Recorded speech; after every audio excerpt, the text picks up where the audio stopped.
दोस्तों, जिंदगी में काफ़ी खूबसूरत चेहरे, आकर्षक चेहरे आते हैं, लेकिन ज़िंदगी बिताई जाती है उस शख्स के साथ जो सारी ज़िंदगी ईमानदारी के साथ ज़िंदगी में साथ देने का वादा करता है या निभाता है।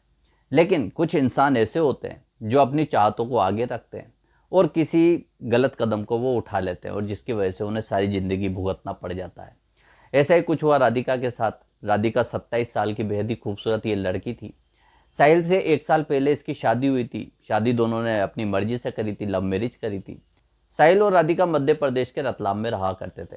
लेकिन शादी के ही कुछ महीने बाद राधिका के जिंदगी में एक और शख्स आता है, जिसके चक्कर में राधिका साहिल को छोड़ देती है और उस शख्स के साथ चली जाती है। लेकिन जब राधिका साहिल को छोड़ के चली गई, उसके 8 महीने बाद साहिल और राधिका की अचानक मुलाकात होती है। राधिका की हालत और उसकी स्थिति को देखकर साहिल के पैरों तले जमीन निकल जाती है और वो राधिका की इस हालत को देखने के बाद समझ नहीं पा रहा था कि उसको क्या करना चाहिए। राधिका की मदद करनी चाहिए या फिर राधिका की ज़िंदगी से दूर हो जाना चाहिए। आखिर साहिल ने क्या फैसला किया और राधिका ऐसी कौन सी ज़िंदगी में मुसीबत में पड़ चुकी थी, ऐसी कौन सी परिस्थितियों में उलझ चुकी थी कि साहिल को ये विचार करना पड़ा कि उसे राधिका का साथ देना चाहिए, उससे दूर हो जाना चाहिए। में कहानी बहुत ही ज़्यादा इमोशनल और हार्ट टचिंग होने वाली है और ज़िंदगी में सही फैसले लेना कितना आवश्यक है, कितना ज़रूरी है, इस कहानी को सुनने के बाद आपको ये सीख भी मिलने वाली है। तो कहानी है मध्य प्रदेश के रतलाम की। रतलाम में साहिल रहा करता था। बेहद ही खूबसूरत नौजवान ये लड़का था। 30 साल इसकी उम्र थी। साहिल किसी कंपनी में जॉब किया करता था और जब ये अपनी कंपनी से जाता आता तो रास्ते में इसे एक लड़की मिला करती थी, जिसका नाम था राधिका। राधिका और साहिल की आंखों ही आंखों में चाहत बढ़ने लगी। आखिरकार एक दिन साहिल ने राधिका को अपने प्यार का इजहार कर दिया। राधिका ने भी इस प्रपोजल को एक्सेप्ट कर लिया। धीरे धीरे इनका प्यार परवान चढ़ने लगा। जो साहिल था, राधिका को इतना दिलो जान से प्यार करने लगा था कि उसके साथ सारी जिंदगी बिताना चाहता था और यही कुछ हाल राधिका का भी था। आखिरकार साल 2021 में राधिका और साहिल दोनों घर से भाग जाते हैं और ये शादी कर लेते हैं।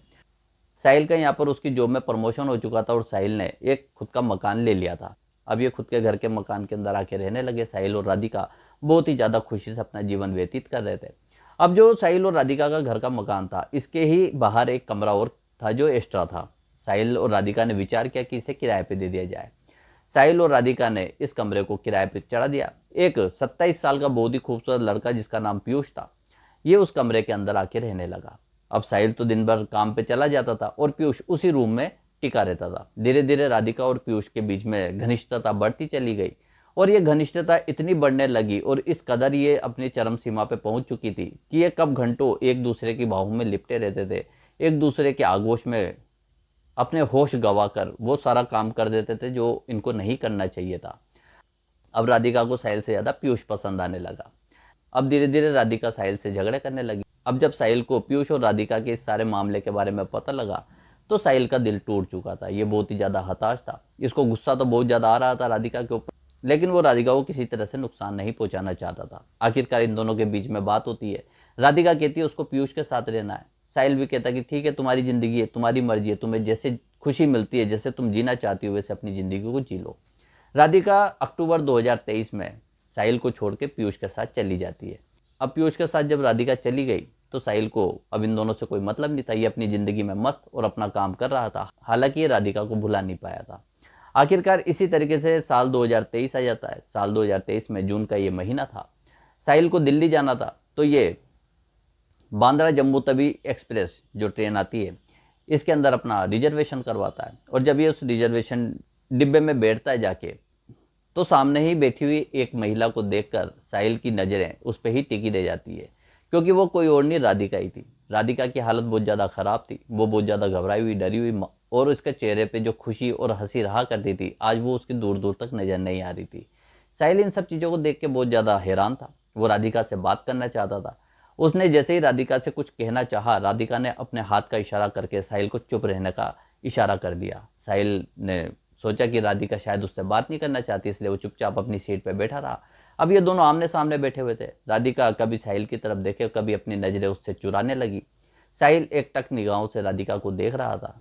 राधिका के साथ एक महिला और 2 पुरुष भी बैठे हुए थे और राधिका बहुत ज़्यादा घबराई हुई थी। वो साहिल से कुछ कहना चाहती थी, लेकिन न जाने क्यों उन लोगों से ये डर रही थी।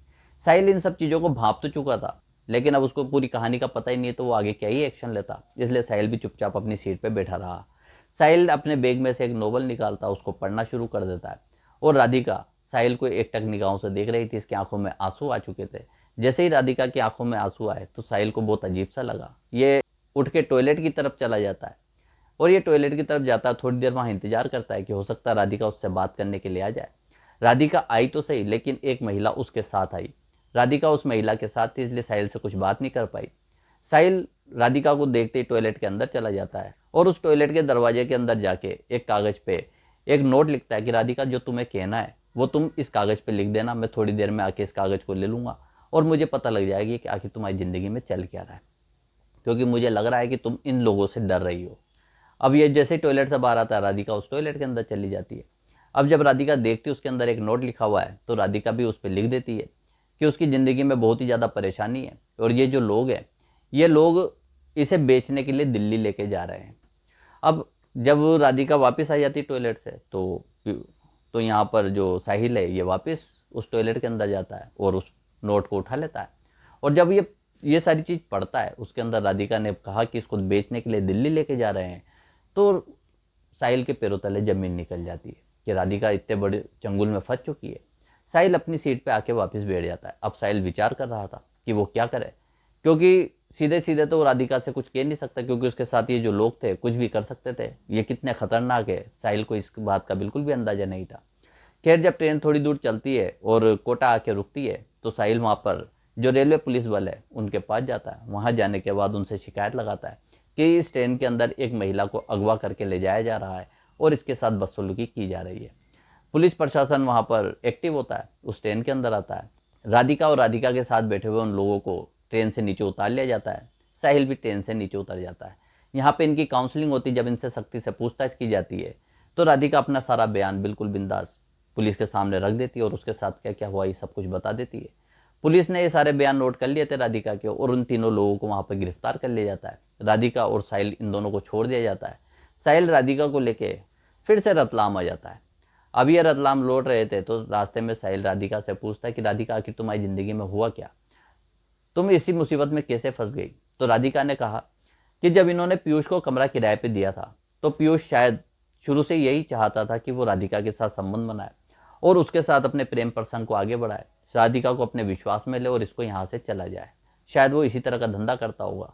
जब राधिका और पीयूष के बीच में घनिष्ठता बढ़ती चली गई और राधिका ने अपना सब कुछ पीयूष को सौंप दिया था और उस पर इतना विश्वास करने लगी थी कि साहिल से ज़्यादा खुश और उसको बेहतर जिंदगी पीयूष दे सकता है, तो राधिका पीयूष के साथ चली गई। साहिल ने भी कोई ऑब्जेक्शन नहीं उठाया, क्योंकि उसका दिल तो टूटा हुआ था, क्योंकि उसके साथ विश्वासघात हुआ था।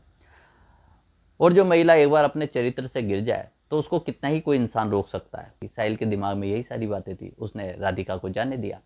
जब राधिका पीयूष के साथ आई, तो राधिका को पीयूष सीधे मुंबई लेके आ जाता है, और यहाँ पर लाने के बाद वो किसी अड्डे पे राधिका को बेच देता है। और ये बहुत ज़्यादा खतरनाक लोग थे।